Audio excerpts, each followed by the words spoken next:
ಇನ್ನು ರಾಜಧಾನಿ ಬೆಂಗಳೂರಿನಲ್ಲಿ ಟನಲ್ ರೋಡ್ ವಿಚಾರಕ್ಕೆ ಸಂಬಂಧಪಟ್ಟಂತೆ ತೇಜಸ್ವಿ ಸೂರ್ಯ ಅವರು ಆಕ್ಷೇಪವನ್ನು ವ್ಯಕ್ತಪಡಿಸ್ತಾ ಇದ್ದಾರೆ. ಇದೇ ವಿಚಾರಕ್ಕೆ ಈಗ ಡಿಕೆ ಶಿವಕುಮಾರ್ ಅವರು ಕೂಡ ರಿಯಾಕ್ಟ್ ಮಾಡಿದ್ದಾರೆ.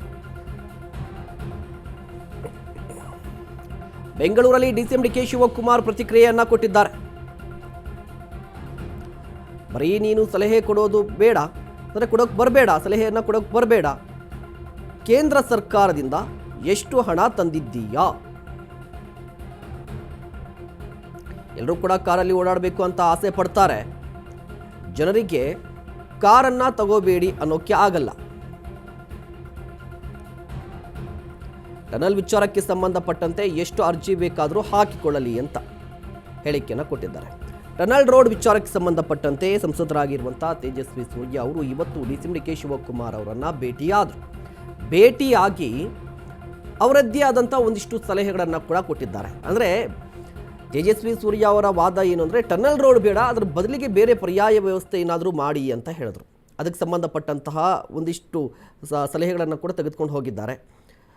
ಬಟ್ ಈ ವಿಚಾರಕ್ಕೆ ಡಿಕೆ ಶಿವಕುಮಾರ್ ಅವರು ರಿಯಾಕ್ಟ್ ಮಾಡ್ತಾ, ಸಲಹೆ ಕೊಡೋದು ಬಿಡಿ, ಫಸ್ಟು ಕೇಂದ್ರ ಸರ್ಕಾರದಿಂದ ಸಂಸದರಾಗಿ ಏನು ತಂದಿದ್ದೀರಾ, ಎಷ್ಟು ತಂದಿದ್ದೀರಾ ಅನ್ನೋದ್ರ ಬಗ್ಗೆ ಮಾತಾಡಿ ಅಂತ ಕೌಂಟರ್ ಕೊಟ್ಟಿದ್ದಾರೆ. ದುಡ್ಡು ಕೊಟ್ಟಿರ್ತಾರೆ BMLT ಅದನ್ನ ಇದನ್ನ ಮಾಡಬೇಕು, ಫೀಡರ್ ಬಸ್ ನಿಮ್ ಕಾಲದಲ್ಲಿ ಯಾಕಪ್ಪ ಮಾಡಿಲ್ಲ ಅಂತ ಹೇಳಿದೆ ನಾನು.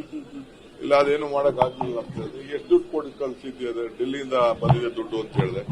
ಸೊ ಅದಕ್ಕೇನೋ ನನ್ನ ಜೊತೆ ನಾನು ಹೇಳಿದ್ದೀನಿ, ನಡೀರಿ 4 ಜನ ಎಂಪಿಗಳು ಪ್ರೈಮ್ ಮಿನಿಸ್ಟರ್ ಭೇಟಿ ಮಾಡೋಣ, ನಾನು ಬರ್ತೀನಿ, ಒಂದಷ್ಟು ದುಡ್ಡು ಕೊಡಿಸಿ ಏನೇನ್ ಬೇಕೋ ಮಾಡೋಣ ಅಂತ ಮಾತಾಡಿದ್ದೀನಿ.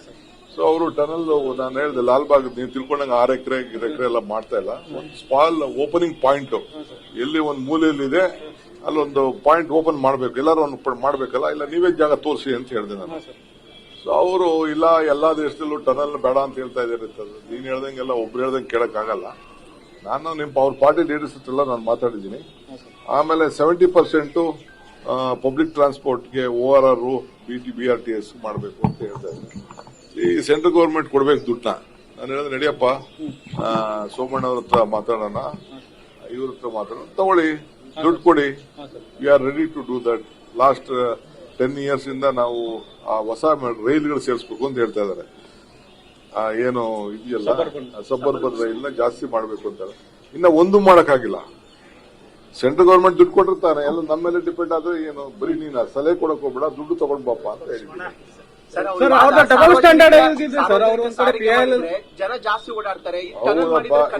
ಆಯ್ತಪ್ಪ, ಈಗ ಯಾರು ಈಗ ನೀವು ಬರೋದು, ನೀವು ಇಲ್ಲಿಗೆ ಬರ್ತಾ ಇದ್ದೀರಾ, ನಿಮ್ ಗಾಡಿ ತರೋದನ್ನ ನಿಲ್ಸಕ್ ಆಗ್ತದ? ಎಲ್ಲಾರು ಸೋಷಿಯಲ್ ಅಬ್ಲಿಗೇಷನ್, ಗಂಡ ಹೆಂಡತಿ ಇಬ್ರು ಕಾರಲ್ಲಿ ಓಡಾಡಬೇಕು, ಮಕ್ಳನ್ನ ಕಾರಲ್ಲಿ ಓಡಬೇಕು, ಸ್ಕೂಲಲ್ಲಿ ಮಕ್ಳಿಗೆ ಕಾರಲ್ಲಿ ಕಳ್ಸಿಕೊಡ್ಬೇಕು. ಇದನ್ನ ನಾವು ಅವಾಯ್ಡ್ ಮಾಡಕ್ಕಾಗಲ್ಲ. ನೀವು ಗಾಡಿನೇ ತಗೋಬೇಡ, ಅವ್ರು ಅನೌನ್ಸ್ ಮಾಡಿ, ನನ್ನ ಕ್ಷೇತ್ರದ ಜನತೆ ಎಲ್ಲ ನೀವೆಲ್ಲ ಕಾರೆಲ್ಲ ಮನೇಲಿ ನಿಲ್ಸ್ಬಿಟ್ಟು ಎಲ್ಲ ನೀವೆಲ್ಲ ಮೆಟ್ರೋಲ್ ಓಡಾಡಿ, ಗೌರ್ಮೆಂಟ್ ಬಸ್ಸಲ್ಲಿ ಓಡಾಡಿ ಅಂತ ಅವ್ರು ಅಪೀಲ್ ಕೊಡ್ಲಿ. 4 ಜನ MP ಗಳಿದಾರಲ್ಲ, ಯಾರು ಮಾಡ್ತಾರೆ?